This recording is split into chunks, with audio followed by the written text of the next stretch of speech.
Kasama sa layunin ni Coach Tim Cone na palakasin ang lineup ng Gilas Pilipinas para sa third window ng FIBA World Cup Asian Qualifiers at kabilang sa plano ang pagbabalik ni Kai Sotto. Kung matatandaan natin, hindi na naulit pa ng Gilas ang mga nakakabilib na mga panalo na kanilang nagawa na kasing level ng kanilang panalo laban sa mga teams ng Latvia Men's National Basketball Team at New Zealand Men's National Basketball Team matapos hindi makalaro si Kai dahil sa injury na kanyang natamo.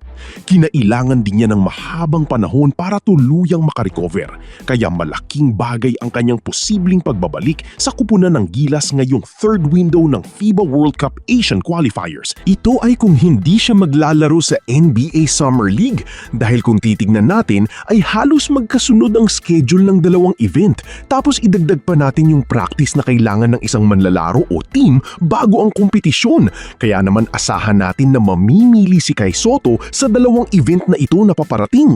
Goal pa rin ni Kai Sotto ang makapasok at makapaglaro sa NBA, kaya hindi mawawala yung posibilidad na maglalaro si Kai ngayong 2026 sa NBA Summer League.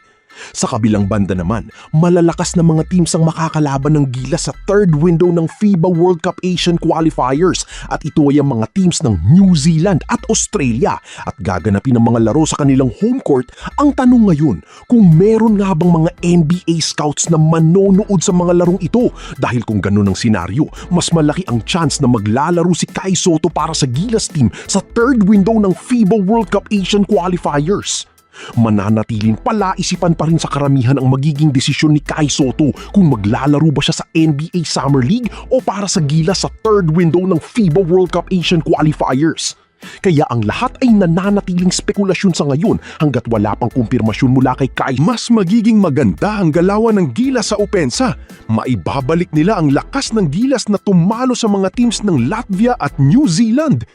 Kapag naglaro si Kai Sotto, mas gaganda ang tsansa natin na manalo laban sa team ng New Zealand at Australia sa third window ng FIBA World Cup Asian Qualifiers. Kapansin-pansin na walang nagawa si Junmar o bumaba ang kalidad ng laro ni Junmar noong second window laban sa mga teams ng New Zealand at Australia. Pero posible nga itong sumigla ulit kung maglalaro si Kai. Magbabalik ang Junmar-Kai Sotto combo sa ilalim para sa Gilas team. Nandyan pa sina AJ Edu at QMB para sa mas magandang rotation ng ating frontline. At pwede rin na pagpapalit-palitin ni Coach Tim ang rotation ng kanyang mga bigs depende sa kanyang diskarte at taktika sa laro. Magiging malakas na threat ang Gilas Pilipinas sa ilalim. Magkakaroon sila ng confidence na kaya nilang i-dominate ang ilalim. Kasabay nito ang mas magandang shooting ng Gilas sa perimeter dahil magiging hati ang depensa ng kalaban kung balanse ang laro ng Gilas sa loob ng paint at ganun rin sa labas ng paint. Sa madaling salita, lalakas ang opensa ng ating national basketball team. Malaking bagay rin ang presence ni Kai Sotto sa loob ng paint sa depensa. Isa siyang malaking mama na kayang-kayang depensahan ng shaded area. Kapag naglaro si Kai sa third window, isang full rotation ang makikita natin sa frontline ng Gilas at asahan natin na mag-iiba ang takbo ng laro ng Gilas.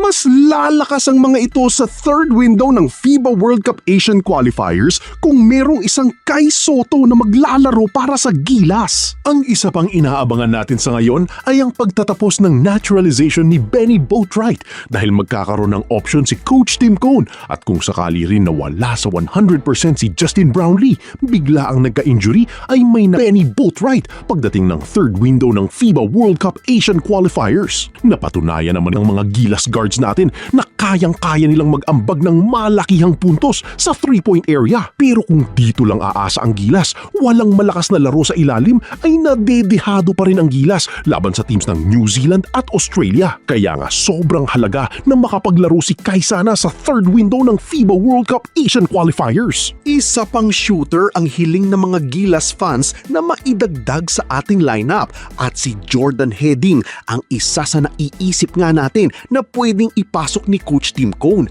at matagal nang isa sa option ni Coach Tim Cone itong si Heding na maipasok sa Gilas pool. Marami namang mga shooters ang Gilas. Nandyan pa si Bolik at iba pang players. Maging si Pugoy, kayang-kaya rin na mag-init sa 3-point area. Kaya pagdating sa mga shooters, sagana ang Gilas. Si Coach Tim Cone na nga ang bahala kung sino ang kanilang kukunin.